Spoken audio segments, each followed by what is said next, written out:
माननीय महोदय, एक उत्साही प्रशिक्षु से एक संवेदनशील अधिकारी बनने की मेरी यह यात्रा तब शुरू हुई जब पूर्वी उत्तर प्रदेश के गोरखपुर क्षेत्र से मैं राष्ट्रीय अकादमी फरीदाबाद पहुंचा।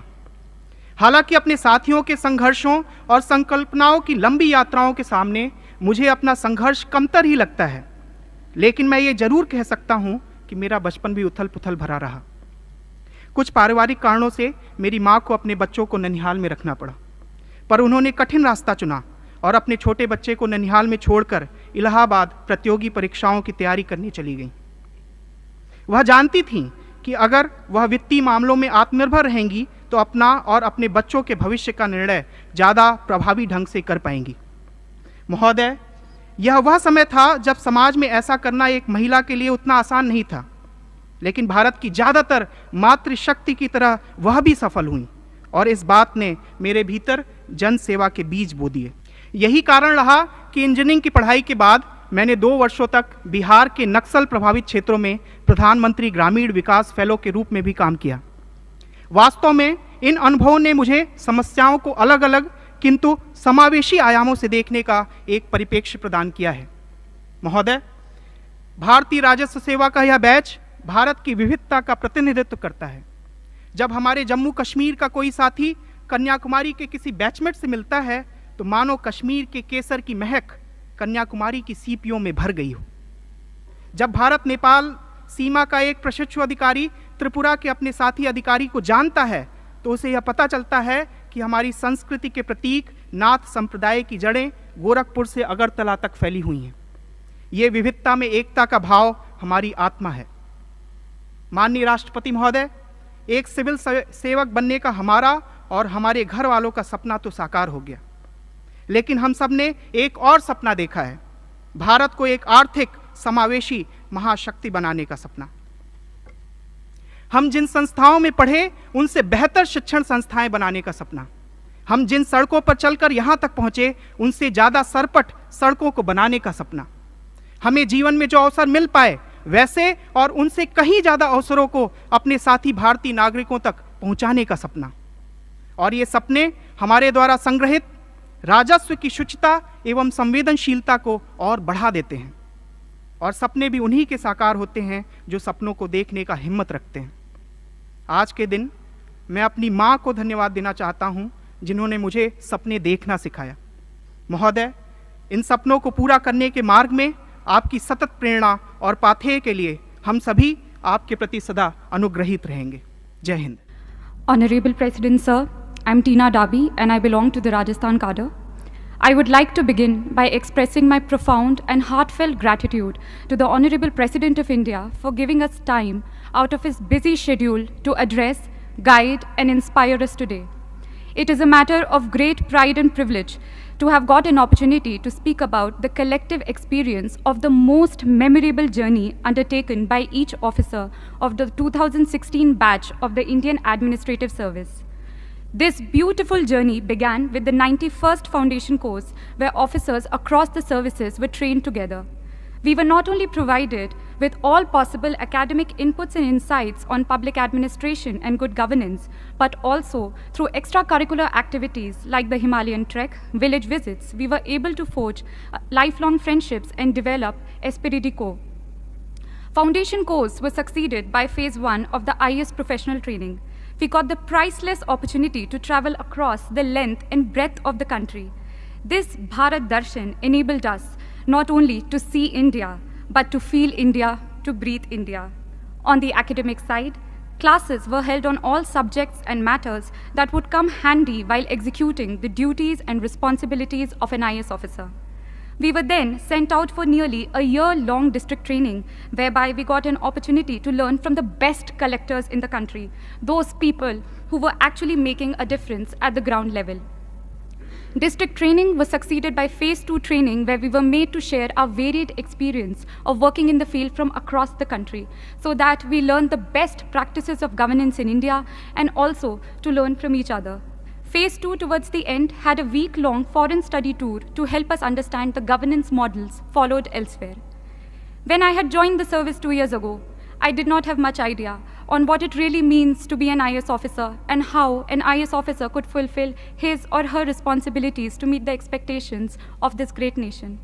This training, this 2-year-long affair, has taught me and my batchmates to channelize our energies in the right direction, to become individuals who would impart their duties with utmost integrity, devotion, professionalism to solve the troubles of the last man.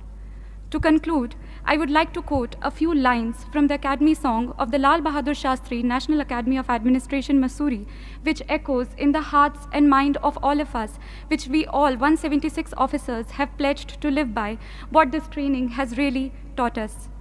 Raho dharm mein dheer, raho karm mein veer, rakho unnat sheer, daro na. Be firm in your faith, be courageous in action, keep your head erect, fear not. Thank you. परम आदरणीय राष्ट्रपति महोदय एवं सभी उपस्थित महानुभावगण, विश्व के सबसे बड़े लोकतंत्र के प्रथम नागरिक के समक्ष और इस ऐतिहासिक दरबार हॉल में अपने अनुभवों व भावनाओं को व्यक्त करने का अवसर मिलना मेरे लिए अत्यंत ही गौरव और सम्मान का क्षण है। महोदय, मैं राजस्थान के सवाई माधोपुर जिले के एक छोटे से गांव बरनाला से संबंध रखती हूं, जहां लिंग अनुपात एवं महिला साक्षरता दर अभी भी चिंता का विषय है। महोदय, मैं न सिर्फ भारतीय राजस्व सेवा के 68वें बैच का अपितु देश और समाज के उस आधे हिस्से का भी प्रतिनिधित्व करती हूं, जिसे लड़की होने के कारण जन्म से लेकर मृत्यु तक विभिन्न चुनौतियों का सामना करना पड़ता है।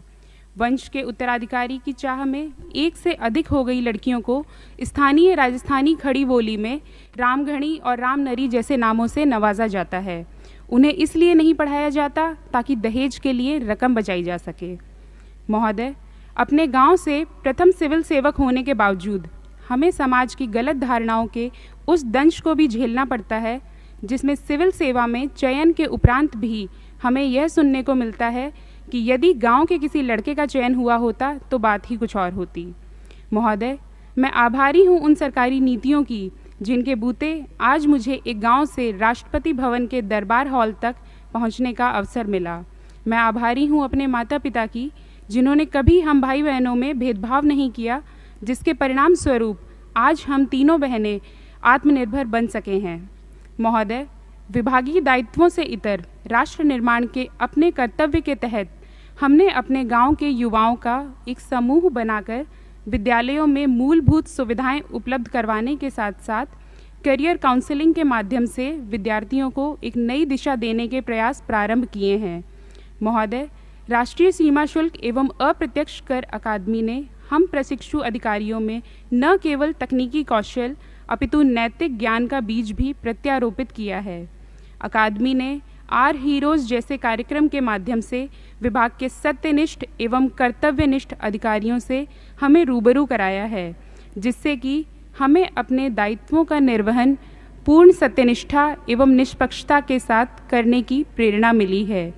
महोदय, हम आपको विश्वास दिलाते हैं कि अकादमी द्वारा दिए गए प्रशिक्षण एवं देश सेवार्थ कर संचय की शपथ का पूर्ण निष्ठा के साथ पालन करेंगे और करदाताओं के लिए सेवा प्रदाता की भूमिका निभाते हुए राष्ट्र निर्माण में तन मन से अपना योगदान देंगे।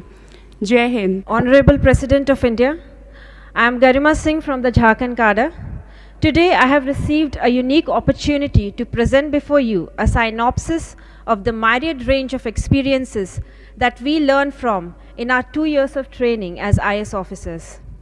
Our alma mater, Lal Bahadur Shastri National Academy of Administration, imparted me with an extensive understanding of my duties as Deputy Commissioner, conducting free and fair elections, lectures by experts on issues plaguing the nation, and other avenues such as understanding my own psychological profile, media interaction, and leadership workshops.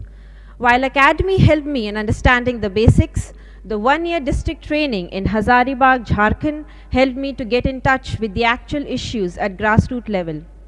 My experiences ranged from learning the working of multifarious departments of the district collectorate, the implementation and issues related to many central and state schemes as BDO, understanding the complex nature of revenue administration as circle officer, to making Hazaribagh 100% ODF under the Swachh Bharat Abhiyan.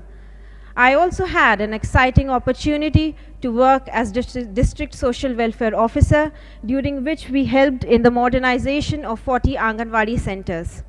This created a sense of doing something worthwhile and meaningful.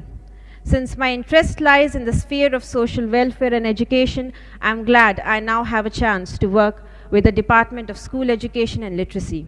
I hope these experiences shared by all my colleagues will help shape us into the well-rounded officers in the service of the nation.